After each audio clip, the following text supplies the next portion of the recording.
Magandang good afternoon po. Welcome back again sa aming YouTube channel, Eric Mukbang. At sa ating tanghalian, tayo ay magmumukbang ng frozen ulam, Mama Jo, home-cooked meals. Yan. Sila po ay galing sa? Galing po sila sa Green Hills, San Juan. Napakalapit City. lang. Yan. So, medyo kakaiba to dahil yung mga ulam po nila na kanilang inihahain, nakalagay po dito sa parang ice cream. Ice cream. Kala ko nga po ice cream, pero pagbukas na ulam. Ulam siya. So, meron po siyang good for 3 person. Meron din po tayong etong 1 liter po nila na good for 6 person. Wow. So, frozen ulam po ito. Kaya lang ito po, mga na-reheat na po natin. Ito po yung imumukbang natin. So, frozen pala siya dito kanina pagdating na. So, ipapakita lang po natin yung frozen niya. Ito po yung 1 liter. Ayan. So, iba-iba po itong ulam. Mga Pinoy. Yan. Mga lutong. Ayan. Ito po yung frozen. Yan, frozen po yan. Ayan. So, i-reheat lang pala nila. Pwede nyo po siyang i-reheat sa stove. So, itatransfer nyo lang po siya. Ayan. Tapos, pwede din po sa microwave. So, ito po ay microwavable siya. Wow. Ayan. Sobrang easy. Oo. So, hindi mo na kailangan magluto. Pwede ka nang mag-order. Tapos, napaka-convenient pa. Sa mga busy po dyan. Tapos, nagtatagal to ng 30 days. Wow. Good for 1 month siya. Matindi to, ha? At ang maganda dyan, wala po siyang preservative. Yan. Ayan. Nakalagay po yan dyan. Walang MSG at no added preservative. Ayan, maraming salamat po sa Frozen ulam Mama Jo home cooked meals. Yan. So, bago po tayo magsimulang magmukbang, mananalangin po muna tayo. Ama, marami pong salamat sa mga biyayang ito, mawak ang basbasan, magsilbing kalakasan ng aming katawan. Tatanggapin po namin to sa tanging pangalan po ni Jesus na aming dakilang tagapagligtas. Amen. So yan, sa mga bata at matatandang sasalo sa aming tanghalian ngayon, wag niyong kalimutan laging maghugas ng kamay bago kumain at ugaliing manalangin bago kumain. Yes. So, paano ba gagawin natin? Transfer muna natin. In 1, 2, ready, boom! Ayan, no? So, ayan. Inayos lang po natin para maayos po nating makain. So, ano bang uunahin natin sa kanilang yan. putay? Ang bestseller po kasi talaga nila is ang mechado at ang manigang. Wow, hindi siya ang unahin natin. Yes. So, manigang is mangga sinigang. Mangga sinigang. So, dito ako. Sinigang sa mangga pala. So, beef po ito. Sana malambot. So, tingnan natin. Para po sa inyo ang aming unang tikim. Yan, tikman natin. Ang lambot. Sarap. At saka masarap, ha?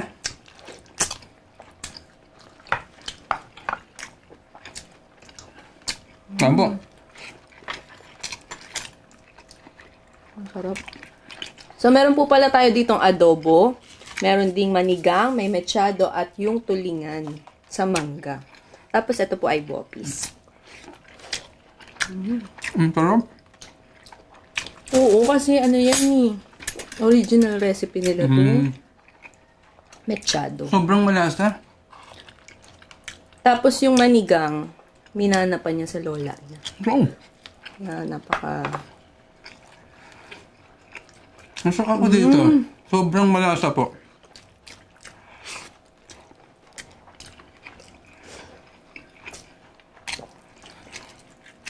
Sobrang lambot pati yung...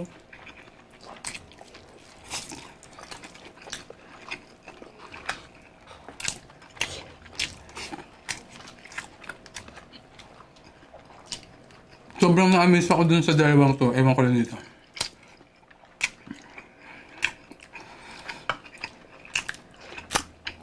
Ang sarap.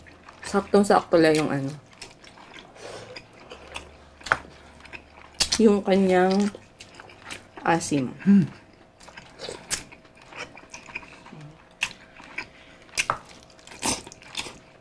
Ang lambot.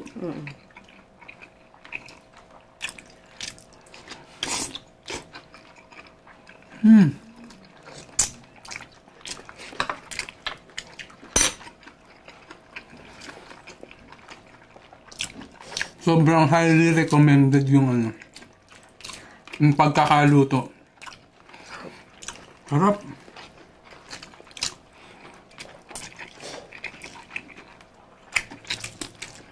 Sarap po, Pami.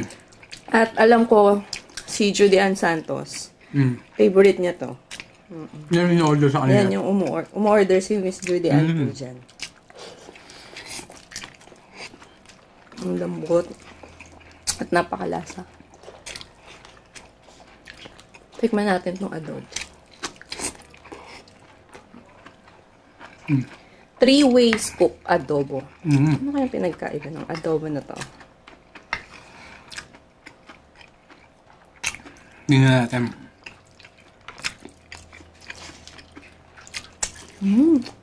Grabe. May something yung ano. Ang sarap. Hindi lang siya basta o ano. Ordinaryong adobo.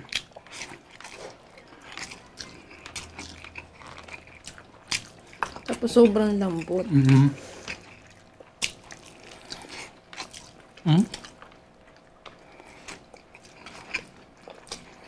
Kasi ang adobo pagka nasobrahan sa lambot na nagkakaluray-luray, no? Pero ito buo siya. Pero pag kinagat mo, malambot.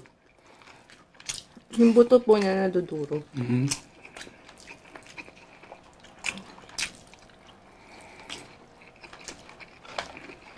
Grabe, ang sarap.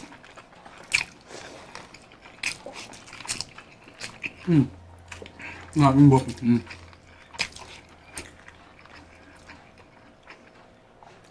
Thank you. Bango, no? Sarap.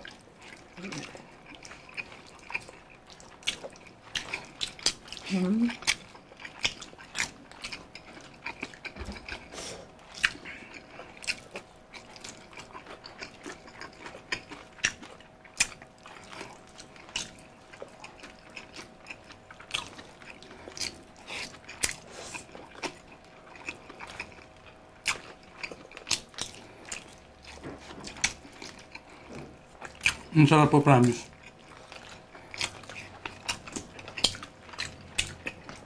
Sa mga gustong po umorder, nasa description box lang po.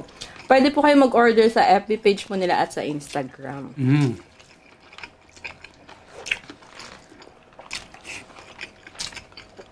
Ang sarap. Halos lahat ang sarap. Napapa-extra rest po ako. Eto na nga. At yan na nga, oh. Napa-extra rest ako. Grabe. Sarap So, talaga. tikman mo rin itong tulingan. Malambot. Mukhang ano to, pinalambot ng matagal. Then, or pressure cooker. Feeling ko hindi to pressure cooker. Kasi kung pressure, mapipressure yan.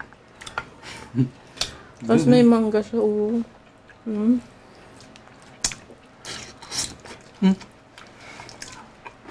Sarap.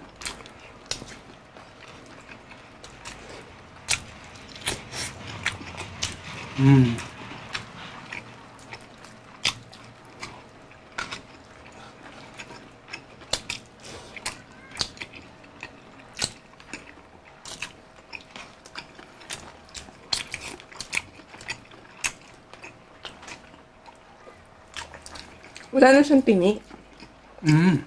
Eh di ano? Boneless na, oh. Ang galing. Gupis ka pa more. Sarap. Lalo na.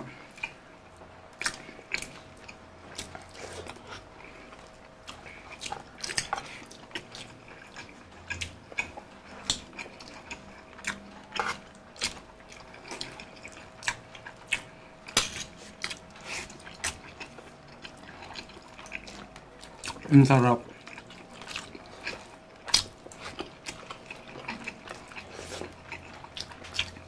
Mga luto nila, masarap. Tapos parang, kunyari, adobo. Ina-upgrade nila dun to the highest level yung mismong lasa. Kumbaga yung pinaka-potential ng pagiging adobo, nandoon sa mismong luto nila. 3 ways daw, eh. Paano kaya? Alam ko na. Pinarito to. Ayun, no. Kaya pala malasang malasa. Once kasi po, Prito or roasted. pag pinito kasi ganun, eh. Masarap niya. Grabe. ang karne, parang lumalabas lalo yung pagka-juiciness niya. Kung hindi siya prito, roasted. Kasi Arborin ko medyo na yan. ano siya. Sarap. Ang sarap. Favorite mo pa Favorite ko yung adobo eh.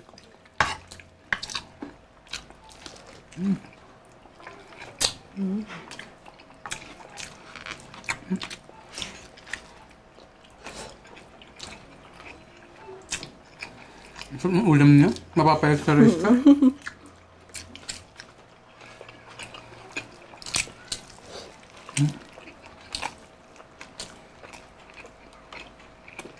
Sa mga busy na, mommies and daddies.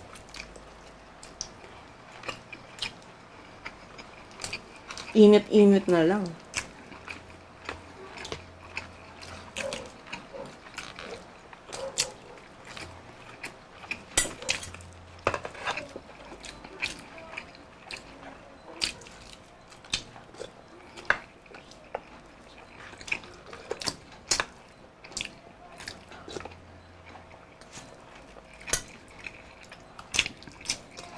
Sarap magmukbang ng, malamig.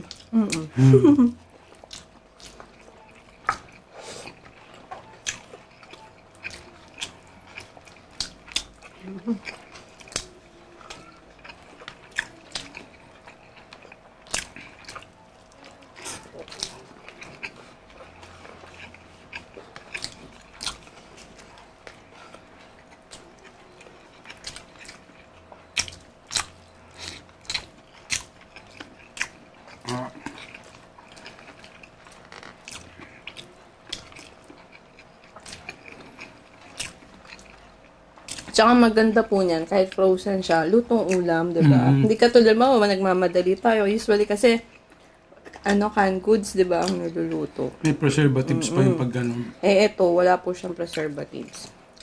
Tapos good for 1 month pa. Oh.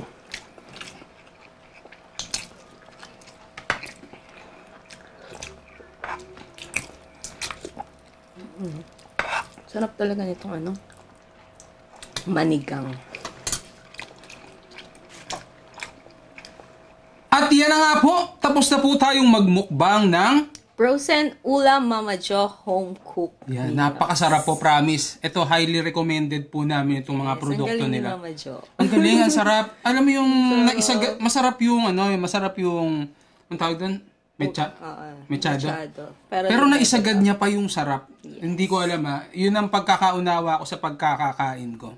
Masarap. Lalo na yung adobo. Then ito, Yung first time ko manigang. kasing atikim nito. Masarap din po Beef. siya. Ay, yung beef manigang po pala, ay may kasamang bago. Nalimutan. Nagutom. Kala ko may pangkari ka. Oo. Hindi ko pinapansin nasa gilid ko. So, ito yung sausawan niya. Kasi nga, di ba, pag sinigang, usual patis, ganyan. So, ito pala yung kapartner niya. So, nalimutan namin. Sayang. Siguro mas masarap siya Oo. pag Susubukan natin susunod. Oo. So, yan. So, sa mga gusto pong mag-order nito, nasa description box po ang information para makapag-order po tayo. Click nyo lang doon. Nandun na po kayo agad sa kanilang FB page. Yan. Meron din po silang Instagram. Yan. Nasa baba po yun. Nasa description ng mismong video. Alam ko may dessert pa sila eh. So, ayun. So, Sana, susunod. Ano? Baka naman. Hashtag baka naman. yeah, meron tayong sunod na sa kanya kasi meron siyang lechon kawali. So, Yun. ibang niya na yung product. So, napakagaling talagang magluto ni Mama. Napakahusay yan. So, abangan po natin yan. So, yan. Mag-shoutout na po tayo natin mga tropa. Shoutout po kay Rainitz de la Peña, kay Benita de la Peña at Reynante de la Peña. Hello po. Angelica Carino, Charm Butterfly, Christine Joy Diana, Randy Abrejas, Ana May Analista Abrejas, at kay Eden Yasmin Uwasi ng Pateros. Hello po. Hello po. Kuya Borero TV, Jeneline Canato, Gabriel Shane Haralde, Lorna Dingal, Christian Melogrito, Canada 18, Nash Saluete, Carla Abraham, Alexander Bukad, Madeline Ferrer, Puracue Imelda, Neresa Quiapo, Ayla Angeles, Sar Belisano, Jeneline Canato, Su Minyong, Brielle Ski, Janet Espiritu, at belated happy birthday po sa inyo. Hello po. Happy birthday. MJ Nick Navarro, Joy Balacanaw, Ashley Shane Mahilong, at Jorel Harbin. Yan. So, maraming salamat po sa patuloy na tumatangkilik sa Ewik Mukbang. At Yan. Maraming salamat po ulit, Ma'am Jo. Frozen ulam. yan. Super sarap. Highly recommended. Order na po kayo. So, paano po? Magkita-kita tayo hanggang sa mga susunod pa ng araw ng bukas. Alam.